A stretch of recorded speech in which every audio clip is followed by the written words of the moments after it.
uThapelo Morena ongumdlali weMamelodi Sundowns ukhulume ngenkinga enkulu iqembu lakhe elibhekene nayo muva nje ngemuva kokuthi iqembu lidlale ngokulingana ngo-1-1 ne-FAR Rabat kowe-CAF Champions League.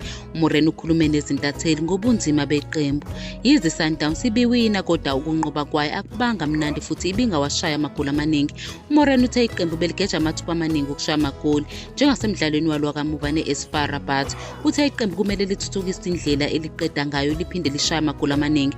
Uphinde wathi iqembu beliyilungisa lenkinga ukuze bangadedeli amagoli ekupheleni komdlalo. Njengoba isiphelile iChampions League, iSundowns izogxila ekudlaleni eNingizimu Afrika. Izoqala ngomdlalo neMagesi FC ngoJanuwari 22.